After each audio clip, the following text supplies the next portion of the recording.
আপনি যদি তান্ত্রিক হয়ে থাকেন, মানে প্রফেশনাল, যে আপনি এটাই কাজকর্ম আপনার, বা আপনি ভবিষ্যতে এটাই করবেন, তাহলে প্রথমত আপনার বাড়িতে রুগী আসতে হবে। কারণ রুগী না আসলে আপনি কি করতে পারবেন না, ইনকাম করতে পারবেন না।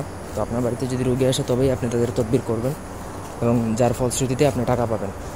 তো যাই হোক, কীভাবে আপনার নিজের বাড়িতে রুগী নিয়ে আসবেন তার একটা মন্ত্র আছে। তো পুরো ভিডিওটা না টেনে শেষ পর্যন্ত দেখুন। আমার চ্যানেলটা সাবস্ক্রাইব করবেন, লাইক কমেন্ট শেয়ার করবেন।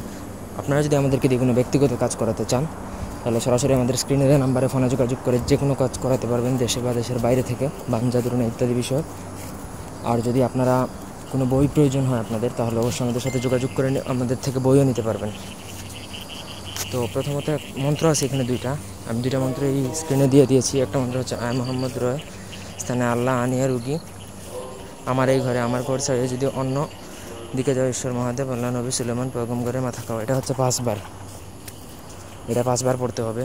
তারপর 2 নম্বরে একটা মন্ত্র আছে কালাকচু নঙ্কচু দুহাইলা শারিকালা চৌতুর, জিন্দিক হইতে রুগী টাকা পয়সা সঙ্গে নিয়ে আমার এই ঘরে জম। 3 বা 5 বার, এটা 2 বারে, উপরেরটা 5 বার আর নিচেরটা হচ্ছে 3 বার বা 5 বার।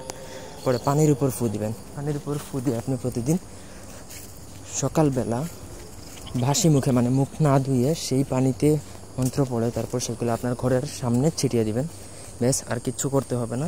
আপনার বাড়িতে দেখবেন অটোমেটিক রুগী আসা শুরু হবে, এবং এত পরিমাণে রুগী থাকবে যে আপনি কল্পনাও করতে পারবেন না। এটা অনেকটা ধরেন যে নিজের ব্যবসা বাণিজ্যে কীভাবে কাস্টমার বৃদ্ধি করা, ওই রকমই। তবে এটা একটা মন্ত্র, এটা গুরুমন্ত্র, সিদ্ধ করা মন্ত্র। আপনারা চাইলে এটা প্রয়োগ করে দেখতে পারেন। তো যদি ভিডিওর কোনো অংশ কারো কোনো বুঝতে অসুবিধা থাকে কমেন্ট করে জানাবেন, আমি কমেন্টে রিপ্লাই দিয়ে বুঝিয়ে দেওয়ার চেষ্টা করব। আপনারা যদি আমাদেরকে কোনো ব্যক্তিগত কাজ করাতে চান, তাহলে স্ক্রিনে দেওয়া নাম্বার আছে, সরাসরি ফোনে কথা বলে বা হোয়াটসঅ্যাপে যোগাযোগ করে যে কোনো কাজ করাতে পারবেন। ধন্যবাদ সবাইকে আমাদের সাথে থাকার জন্য। আল্লাহ হাফেজ।